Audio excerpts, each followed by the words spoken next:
નમસ્કાર મિત્રો, તો આજે હું તમને એક એવો વિડીયો બતાવું છું જે તમે વિડીયો જોઈને પણ તમારા રૂવાડા ઊભા થઈ જશે। કારણ કે શ્રદ્ધાળુઓ જે જાત્રા જાય છે, માતાજીને દર્શને જાય છે, ત્યાં તેને એક એવો માતાજીએ પરચો બતાવ્યો જે તમે જોઈને પણ તમારા રૂવાડા ઊભા થઈ જશે। કારણ કે જય બાબારી રામદેવ પીર જે રાજસ્થાનમાં જે મંદિર આવેલું છે તે મંદિરે શ્રદ્ધાળુઓ દર્શન કરવા જાય છે અને રસ્તામાં તેઓ રસ્તો ભૂલો પડે છે અને અન્ય બીજા રસ્તે તેઓ ચડી જાય છે, જેથી રામદેવ પીર છે તે એક બીજા સ્વરૂપે એક ડીશ અથવા તે ચીકા જેવું છે, રૂપિયાના ચીકા જેવું, તે તેની આગળ ચાલ્યું જાય છે અને ભક્તો છે તેની પાછળ ચાલ્યા જાય છે અને તેઓ અડધે કિલોમીટર સુધી તે રૂપિયો છે તે તેની સાથે ચાલે છે અને તેઓને રસ્તો બતાડે છે। તો મિત્રો, આ એક પરચો જ કહેવાય। કારણ કે મિત્રો, આવા કળયુગમાં પણ રામાપીરે પરચો બતાવ્યો તેવું પણ આપણે માની શકીએ। કારણ કે જો ભક્તોની શ્રદ્ધા હોય અને તેઓ સેવા અને ચાકડી કરતા હોય તો મિત્રો રામદેવ પીર પણ ભક્તોની વારે આવે છે। તો હું તમને વિડીયો પણ બતાવું છું, તો તમે વિડીયો પણ જોવો।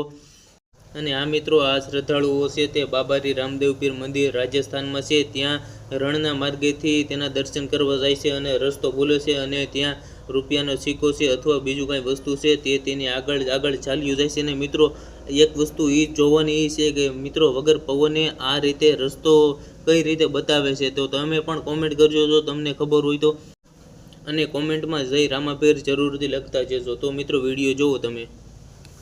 એક અડધા કિલોમીટરથી હેડી જુદા રહ્યા તમે જો રમા પેલો પરચો કાઢી આ ચાલે જ જાય છે ને, ઓટોમેટિક ચાલે છે, એને અડવું નહીં પડતું।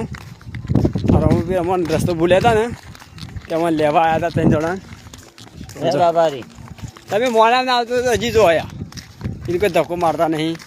આ વિડીયો તમે લાઈવ જુઓ, અમે તો એ સેકન્ડ જોયો તો હેડી જાય છે ને, અને રસ્તો હેડી જાય તો હજુ કહું છું કે સાચું પડતું છે, આ જોઈ લો રસ્તા હેડી જાય તો।